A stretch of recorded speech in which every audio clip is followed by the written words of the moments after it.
Okay, everyone. So I had one weird topic that we just discussed, and here's another one. So somebody in my inbox uh, commented and said a customer who doesn't have any money. I think he said they were poor or they're broke or whatever the case may be. He said that you won't look at their car for free. No, absolutely not. Absolutely not. If we're busy and customers are paying for my time, it's not fair for him or her or whoever to get a free ride. No one gives me a free ride, right? The electric's not free, the rent's not free, the employees aren't free, healthcare's not free, taxes aren't free, and I can just go on and on and on. What's not for free for me? There's a lot of free stuff out there for everyone else, but not me or probably you.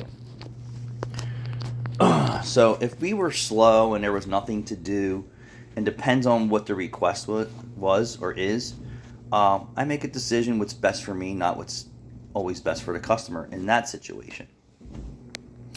They drive in on a flat tire and they just say they want air in it, and a quick inspection shows that there's a problem. Absolutely not. I will not put air in your tire. They drive in, they want just their spare tire put on. I'll make a judgment call and I'll say, okay, I got to pull a mechanic off of doing a job, or a mechanic sitting around, and say, yeah, I got to pay this guy to do that job. So no, if it's a check engine light and they were someplace else, and they're saying, well, I went to AutoZone in advance and I had a diagnostic already.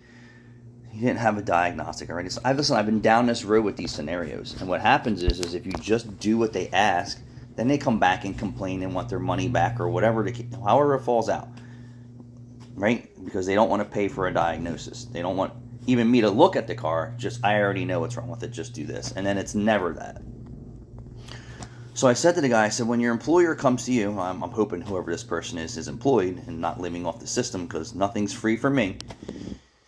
And I said, if your employer comes to you and says, hey, Susie or Bobby or Jimmy or hey, whoever, right? I need you to do this job, but I can't pay you, but I really need you to do this job, for me. And do you work for free? Your electric company's not going to accept that your boss asked you to work for free. So I just said that. It's like, when your employer comes to you and says, I need you to work for free, be it a half hour, 2 hours, 3 hours, or a project, or stay after your 40-hour shift that you're not getting paid for, do you just smile and go, sure, let me do that? No, absolutely not. It costs money to keep the doors open. It costs money to pay the Meineke franchise fees. It costs money for insurance, healthcare liability, phone, internet. Just the list goes on. The power to put the lift up in the air, the education, the training, the time for you listening to whatever they have to say to you, and the stories.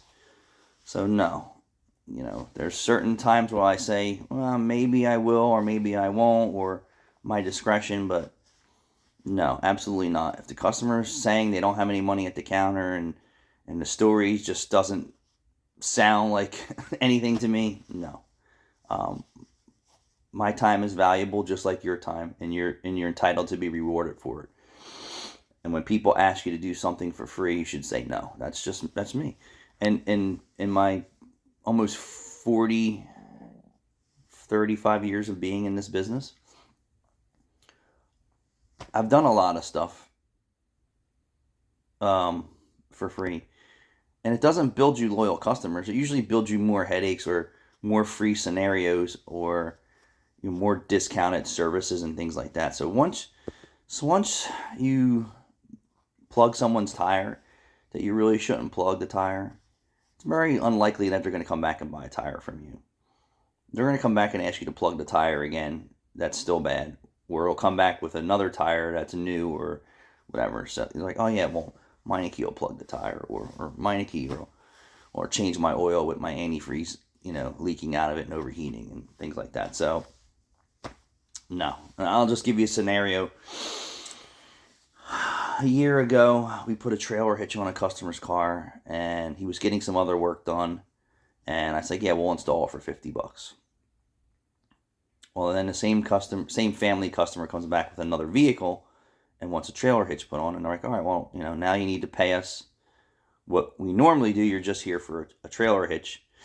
And he's like, well, last time I was here, I paid $50. That's my exact scenario. He should have paid an hour's time or more, whatever the case may be, to put his trailer hitch on. So I told Rachel, I said, he can consider that a one-time favor for him, and then said, and it will never happen again. And there, his expectations were, well, he did it for $50 before, he'll do it for $50 again. Not realizing it's a year later, everything in the world has almost doubled in expenses, and it doesn't matter because you did it for $50. You should do it again for $50.